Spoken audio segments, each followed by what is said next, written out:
Welcome to Black and Gold Today, a game day look at your Pittsburgh Steelers. And now here's your hosts, Mike Finner and Cameron Knupp. Hello and welcome to another edition of Black and Gold Today. I'm Mike Fenner, and we're here to bring you the best Steelers pregame show each and every week to get you ready for game day. I'm Cameron Knupp. The Steelers' strong start has continued through 3 weeks. We're here to break it all down and much more. Absolutely. Let's take a look at what we have coming up for you on this edition of Black and Gold Today. Get your recap of the Steelers' Week 3 contest at the Los Angeles Chargers, the home opener for the Black and Gold. We'll talk about our player of the week. We'll head to the South Side here from head coach Mike Tomlin as the Steelers get into Week 4 of the road trip visiting the Indianapolis Colts. Later, we turn the show over to you, the fans, with our fan sound-off segment, as well as our tailgate of the week, plus a special feature later on. That's all coming up on Black and Gold Today. Let's break down the Steelers and the Chargers in an AFC North versus AFC West matchup. Second straight week, that was the case. It was the Steelers' home opener as we head to Acrisure Stadium. Black and Gold taking on Justin Herbert and the Chargers. For Los Angeles in the first, Herbert back to pass. He finds Quentin Johnston for a 27-yard touchdown in the left flat. 7-0 LA as they go 59 yards in 5 plays, nearly 3 minutes off the board. Pittsburgh, a slow start offensively, but here they come. Justin Fields, the quarterback, read option keeper, 5-yard touchdown. Drive is 13 plays, 70 yards. At the half, 10-7 Chargers. In the third, Fields a completion over the middle. That's where they made their bread and butter. Calvin Austin III for a first down. Leads to a Chris Boswell 38-yard field goal. 10-10 ball game, 12 plays, 50 yards, 5:55 on this drive.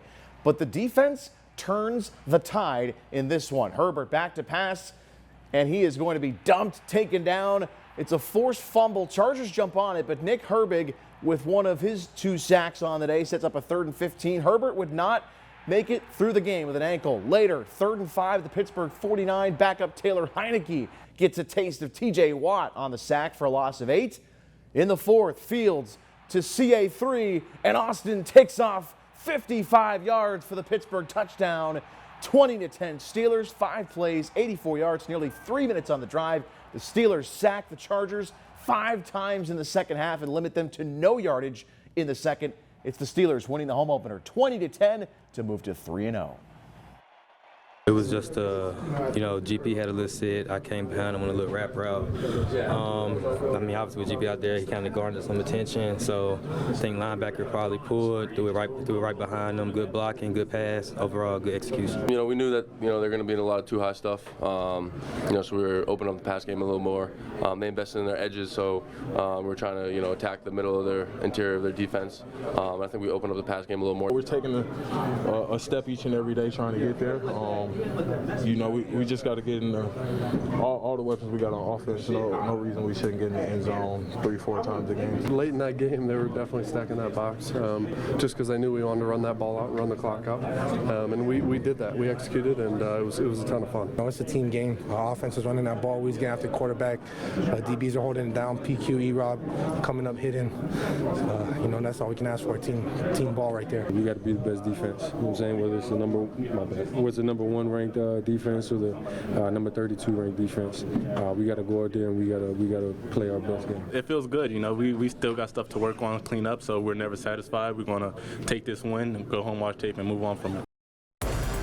Let's take a look at some statistics from this one.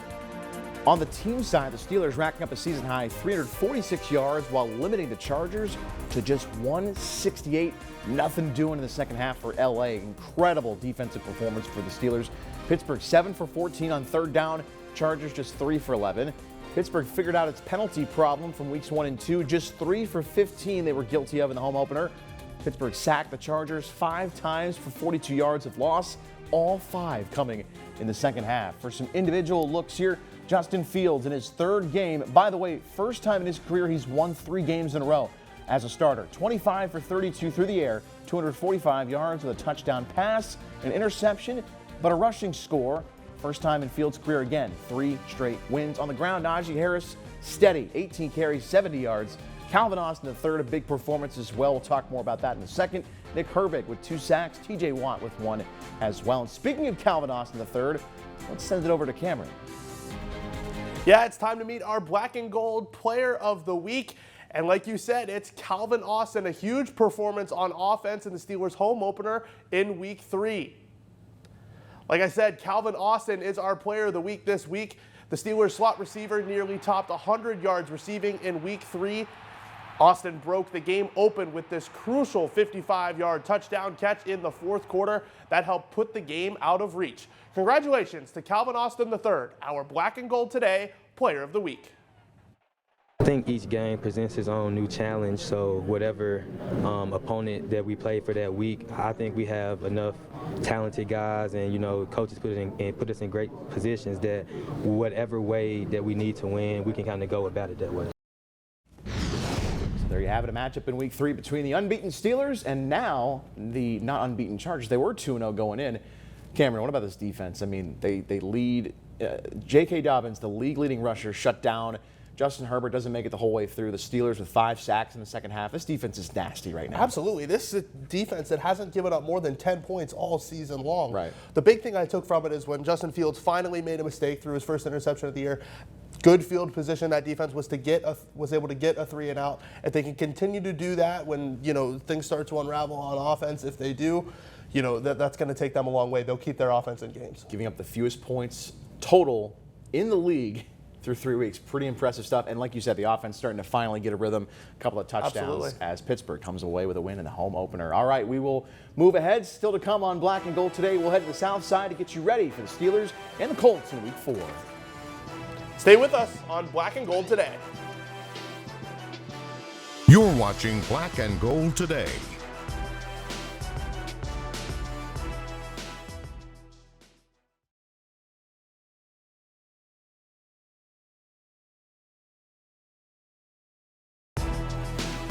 You're watching Black and Gold today. Welcome back to the show. It's Week 4 of the NFL season, and for the third time in 4 weeks, it's a road game for Pittsburgh. Yeah, the Steelers passed their AFC West test in back-to-back weeks. Now it's time to a new-look divisional opponent. Absolutely, and for the lone time this regular season, we're talking AFC South. The Steelers set to take on the Indianapolis Colts at Lucas Oil Stadium. To lead off our previews for this week's matchup, we begin with Black and Gold today's Jake McGlumphy, who has more from head coach Mike Tomlin's weekly Tuesday press conference. The Steelers are 3-0 for the first time since 2020 after a 20-10 victory over the LA Chargers on Sunday.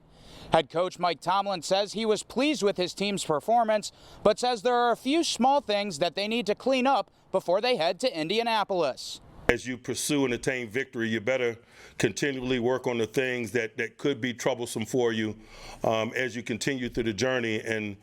And lack of fluidity in our starts, 3-and-outs and things of that nature just doesn't tee us up to play the type of ball that we desire to play. It was another dominant outing by the modern-day Steel Curtain as the Steelers' defense held the Chargers to 0 yards in the second half. Coach Tomlin says their aggressive approach will need to continue heading into Week 4. Great defenses communicate. Great defenses specialize in terms of a variety of personnel groups and schematics within those variety of personnel groups, and we just got to continue to work in those spaces. In regard to the quarterback position, Justin Fields was 25 of 32 for 245 yards and had a touchdown through the air and on the ground. For Coach Tomlin, he says it has been an exciting experience as he continues learning about his young quarterback. He doesn't ride the emotional roller coaster when things are going good, when things are going bad. Guys can rally around that. He's steady. He's a competitor, man. He likes to compete. He doesn't turn down things. He's aggressive in play, scrambling and so forth. It's just been fun to get to know him, and not only know him as a guy, but know him as a competitor. Coach Tomlin says they will prepare once again for Justin Fields to be the starter as they look to continue their winning ways when they hit the road for the third time this season to take on the Colts in Indianapolis. Reporting for Black and Gold Nation, I'm Jake McGlumphy. The Steelers come into that game against Indianapolis as one of just 5 remaining undefeated teams after defeating the LA Chargers in their home opener. They did it by reaching the 20-point mark for the first time this season. Justin Fields seems to be hitting his stride after completing 25 of 32 passes for 245 yards and scoring a touchdown. While the boost in production is cause for celebration, Mason McCormick says the quarterback's intangible qualities can be seen in the huddle. He's very calm, he's very confident, which I think that's what you want out of a quarterback.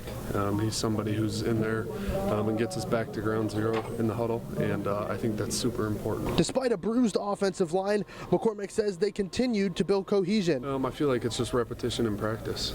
We go out there every day and we work really hard, and it just takes reps and reps, and we look to build that every day. The Steelers have added tackle Calvin Harrison in an effort to shore up that O-line's depth. After surviving both malaria and a heart contusion in 2023, Anderson is grateful for the opportunity. You know, I legitimately almost lost my life a little more than a year ago, so certainly grateful, and it's, you know, awesome to be a part of this team with these guys. After an impressive performance last week, Nick Herbig will look to continue to contribute to a dominating defense against Anthony Richardson and Jonathan Taylor. It's a good feeling because you know your hard work's paying off. You know you work all year, all off season for moments like that. And just being able to go out there and perform, and you know my coaches and players believing in me. It's time to hear what our show experts and Steelers insiders have to offer for this week's matchup at the Steelers against Indy. We've got the latest with Jeff Hathorn, the sports director at 93.7 The Fan in Pittsburgh, plus Tim Benz from Trib Live and the WDVE Steelers pregame radio show. During his Tuesday press conference, Mike Tomlin talked about the need to get better on offense earlier in games as opposed to what they put on tape against the LA Chargers last Sunday. And I think one way to do that might be a little bit more aggressive play calling early in down and distance situations in the first half. For instance, look at what Justin Fields did in the first half against the Chargers. At one point, he was 11 of 11, so he's been accurate. But those 11 completions and 11 tries only netted 64 yards. He's had some success on deep balls this year, particularly in the second half. So my answer to Coach Tomlin's concern about a lack of fluidity early in games might be open up the playbook a little bit earlier in the first half and let Fields do his thing, particularly if the long-term thinking is to have him be the quarterback instead of Russell Wilson. And it's looking more and more like that is going to be the case as the Steelers continue to win with Fields at the helm. Steelers faced a number of different challenges in the first couple of weeks at quarterback, but they haven't faced someone as athletic as they will see in Richardson this week. It brings a whole other dimension that this defense has to account for. Yet, in the fact Jonathan Taylor is one of the best tailbacks in the league, this defense is going to be challenged from a communications standpoint. They say they're good at communications. They feel like they're good up front. This test will be different. They've got to be able to go side to side as well as go downhill. This will be a challenge, especially on the road. How will the defense live up to this one? The first three have been great. How do they do in Indianapolis? So there's your look at the Steelers and the Colts. Thanks so much, guys. It's going to be a great matchup. And let's take a look at some key players for the Colts. We'll start on offense. It begins at quarterback. Anthony Richardson was only able to play in 4 games in his rookie season due to injury. In fact, he missed the Pittsburgh matchup last year. This year, he has nearly 600 yards passing, but just under 50% completions, 3 TD passes to 6 picks, 4 sacks he's taken, and a rushing score as well. In his career, he's only had 6 touchdown passes to 6 INTs, of course, trying to get healthy and into more of a rhythm. On defense, how about Kenny Moore out of the secondary? Moore has 17 tackles and 9 solo stops playing at corner. He has half a sack and 2 passes defended. The 8th-year veteran out of Valdosta State will have a major assignment on George Pickens on the outside, assuming he shadows the Steelers' top receiver. All right, still to come on Black and Gold today. Time to feature our tailgate of the week plus fan sound off. That's coming up next. Don't go away. You're watching Black and Gold today.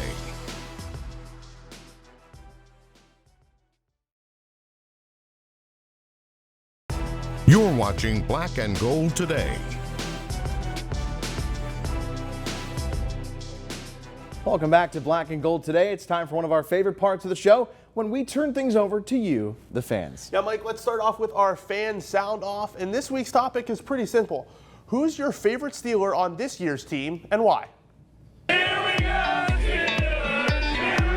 Let's go!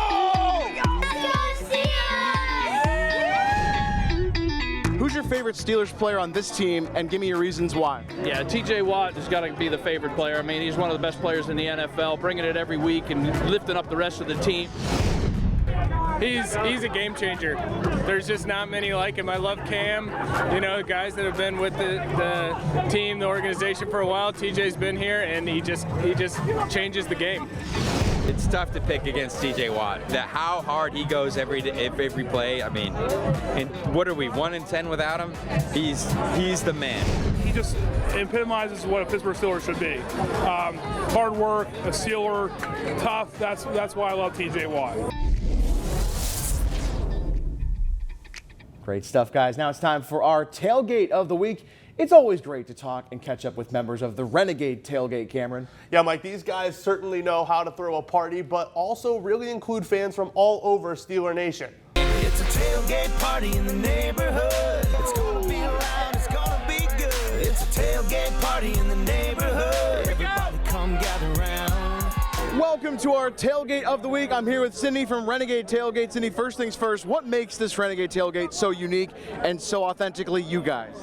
I think it's the people. It really is. Everyone comes here is generally kind. Everyone brings something to the tailgate, whether it's something to drink, something to eat. How much of this is homemade, and what can you tell me about what you guys have to offer here? Everything's homemade. I start with the meatballs. I usually start early in the week with the meatballs, and I start usually like Wednesday making the sauce and having it put aside.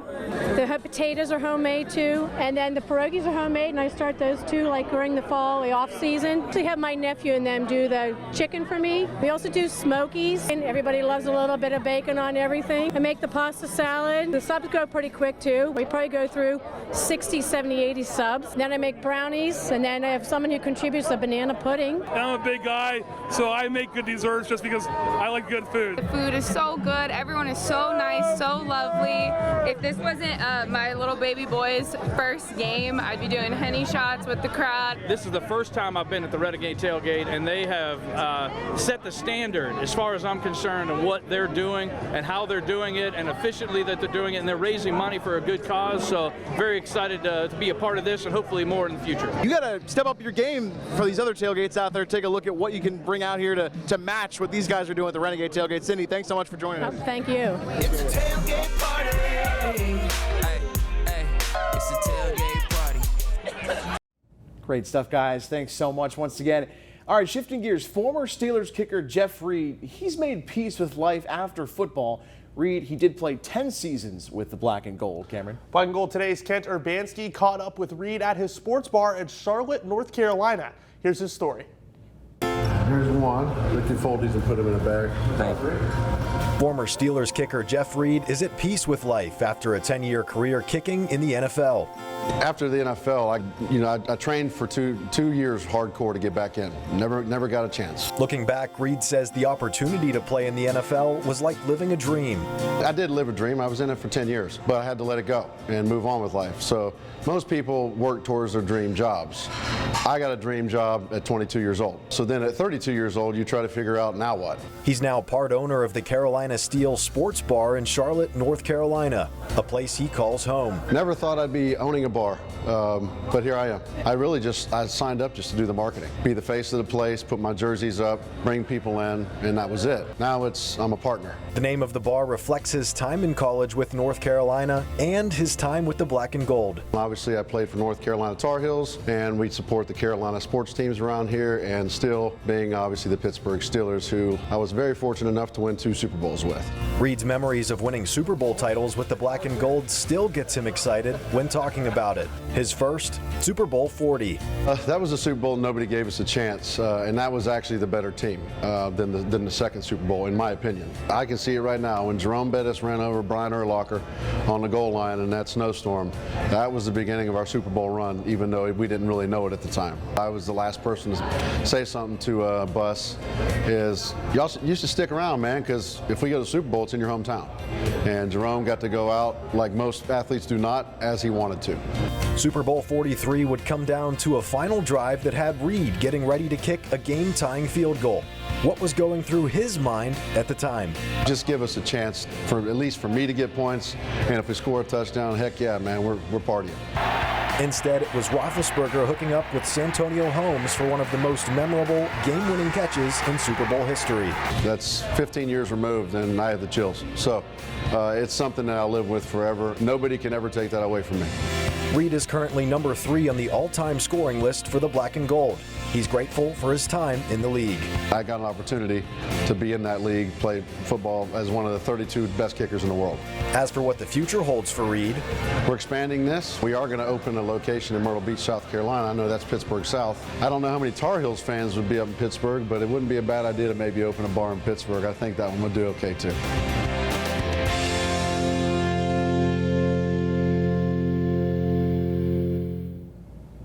Fantastic stuff there with Jeff Reed. Coming up next, we'll get you our picks here on Week 4 edition of Black and Gold Today. Stay with us. What's up, Steeler Nation? I'm Jeff Reed, and you're watching Black and Gold Today.